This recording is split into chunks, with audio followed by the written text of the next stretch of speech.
How can a mundane item you could buy at any general store that has the cost of only 1 gold decide a level 17 combat against a CR 23 monster? Well, we'll get to that. So far, we've talked about the pretty impressive grappling hook. We've talked about the extremely disappointing alchemist fire. And today we're going to talk about one of my favorites. It's a bag of spiky stuff, a little bit like this bag full of D4s. Hello everyone, I'm Tony, your 62-bit hero. This video is an installment in a series discussing mundane items. Feel free to check out the first videos if you enjoy this one. War elephants, military troops, and 10-ton modern-day vehicles have all been completely stopped in their tracks in real life by Caltrops.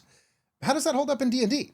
In this case, a bit better than you may think. Let's get into it.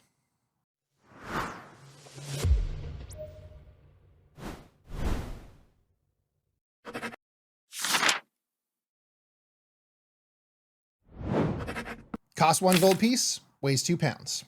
Excellent.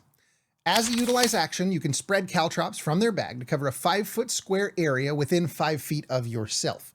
A creature that enters this area for the first time on a turn must succeed on a DC 15 dexterity saving throw or take 1 piercing damage and have its speed reduced to 0 until the start of its next turn. It takes 10 minutes to recover the caltrops. They're an inexpensive, no-nonsense item that no big scary boss wants to use their legendary resistance on.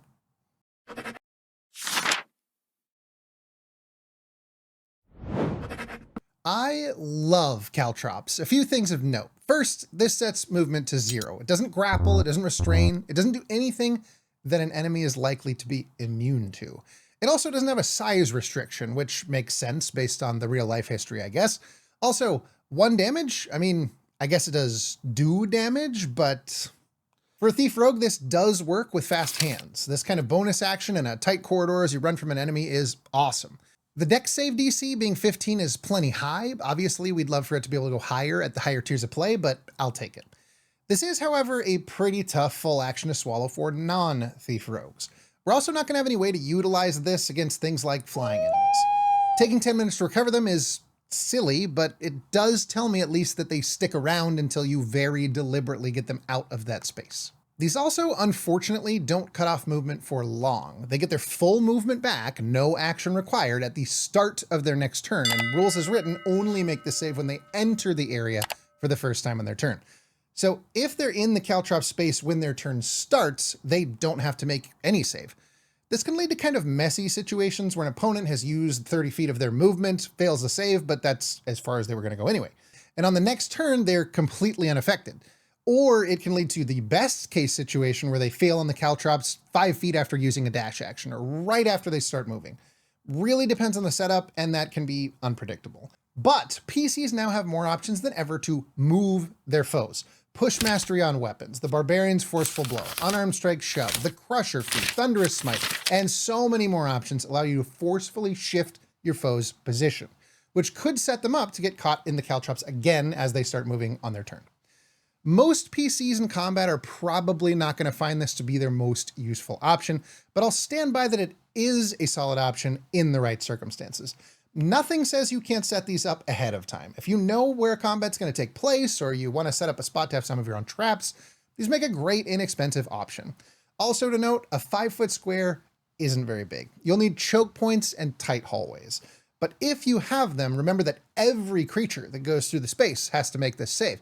You can really gunk up a hallway if a group needs to traverse through, especially if more than one fails. You also get a nice bonus in that case. Anyone that stops moving in the same space ends up prone. You can especially make it an issue if a group needs to go through multiple 5-foot squares of caltrops in a row. Like I said before, an inexpensive, no-nonsense item.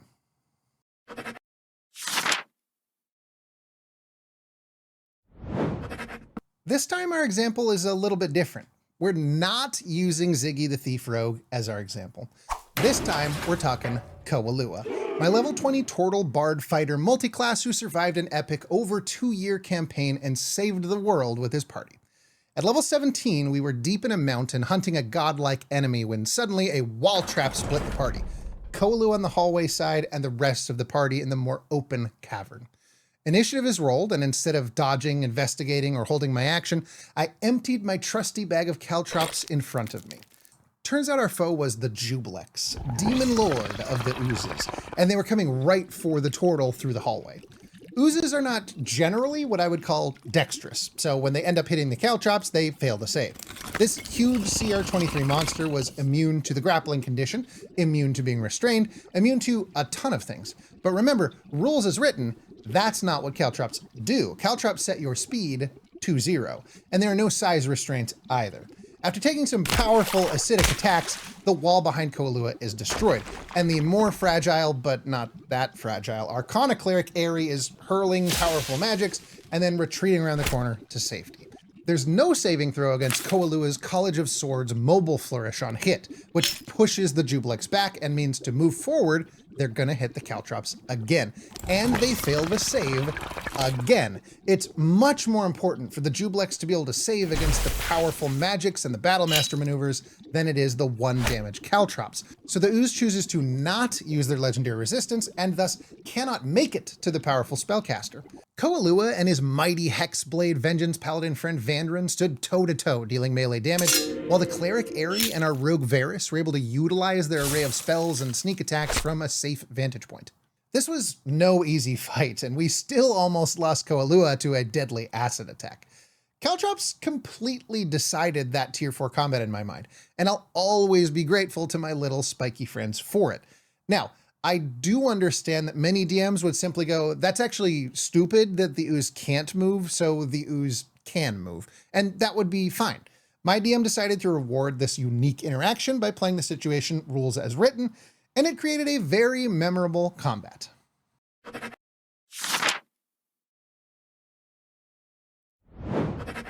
For a Thief Rogue, I'd give the Caltrops 4 stars. Probably 1 less at tier 4 of play, but it can still be useful. Not every opponent at level 18 is going to have a plus 14 dexterity save, but some of them actually will, and some of them will fly right over these. That being said, Caltrops have enough utility and are cheap enough where I can't imagine not having them on a Thief Rogue. For everyone else, I'm going to say 3 stars. We're losing a star because you're pretty much never going to use these once initiative is rolled, despite my example. The 3 stars it gets are for those pre-combat planning moments. These are cheap, they're light, there's no reason not to take a bag. Just get them on your character sheet.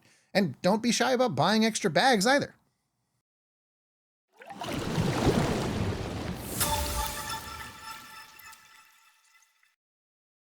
Items like the Caltrops can be fun and strategic, just like, I don't know, the rest of the game. I hope these videos have been getting at least somebody thinking about items. If you're one of those somebodies, I'd love to hear from you. Please leave a comment. If you enjoyed the video and made it this far into something so niche, click like and subscribe and whatever YouTube has you clicking. There's plenty more coming. Pay attention to this channel and eventually I'll feel confident enough in the design of these cards to give them out for free.